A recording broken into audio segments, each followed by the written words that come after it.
Hey everyone, welcome back to the channel.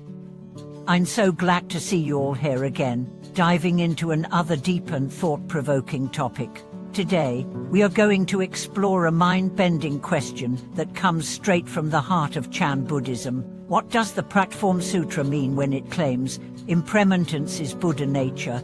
With this teaching flips the conventional understanding of Buddhism right on its head.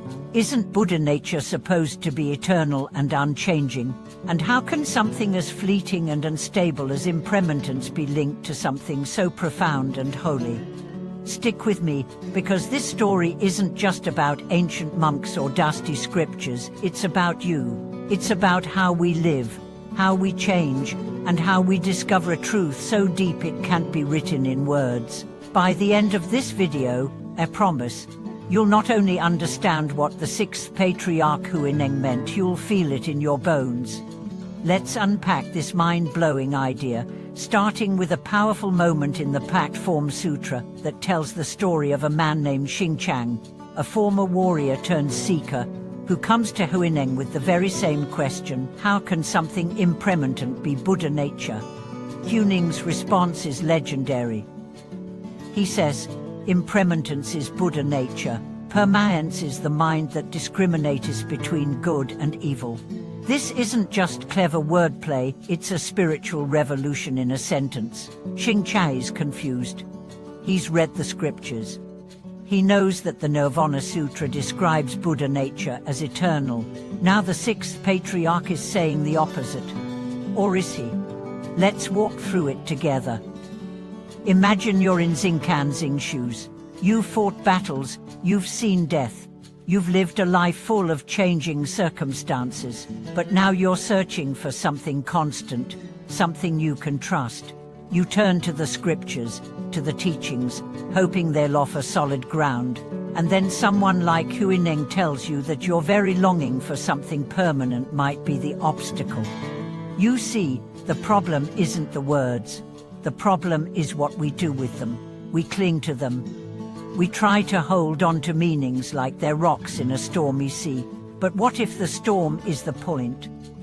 What if impermanence isn't something to fear, but something to trust? This is what Huineng is trying to tell Xingqiang and us.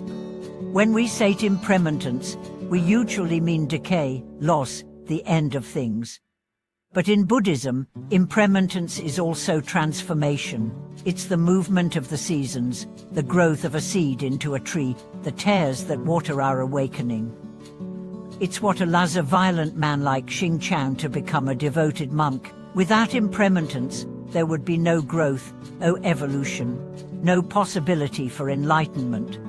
This is why Huineng doesn't deny the Nirvana Sutra. Instead, he shows us the deeper truth it's pointing to.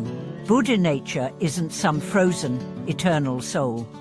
It's not a statue or a formula. It's the living, breathing awareness that sees all things arise and pass without attachment. It's the stillness at the heart of change. It's the space where we meet life as it is, without trying to trap it in words.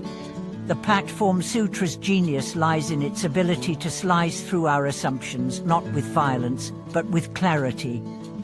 It invites us to stop worshipping the finger and start seeing the moon it points to. Huineng says, if Buddha nature were permanent, why would we need to cultivate, to eliminate evil, to awaken the body-mind? If it were truly permanent and unchanging, there'd be no path, no journey, no becoming. We'd all already be Buddhas, and the world wouldn't be full of suffering. Instead, Huineng points to a different kind of permanence, not the permanence of form or identity, but the unwavering clarity of mind that rides the waves of change. That clarity is our Buddha nature. It's impermanent not because it dies, but because it flows. It's like light, always moving, always transforming, but never destroyed. The story continues, and Xingqiang finally understands. He composes a simple poem, not to impress, but to express his awakening. Because of holding on to impermanence, the Buddha spoke of permanence. Those who don't understand skillful means are like those who pick up reflections from a spring. It's beautiful, isn't it? The point isn't whether something is permanent or not. The point is whether we see clearly.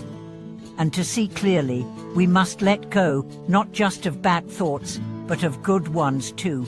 Not just of desire, but of certainty. Even the idea of a Buddha nature must be let go of. That's the ultimate irony. To find the truth, we must stop looking for it in words. That's why the Pact Form Sutra insists that Buddha nature does not dwell in words. It's not anti-scripture, it's anti-attachment.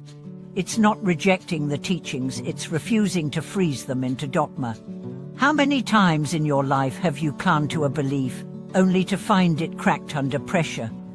How many times have you tried to define yourself by your job, your relationships, your past, only to realize that none of it lasts? This is what the Pact Form Sutra wants us to wake up from.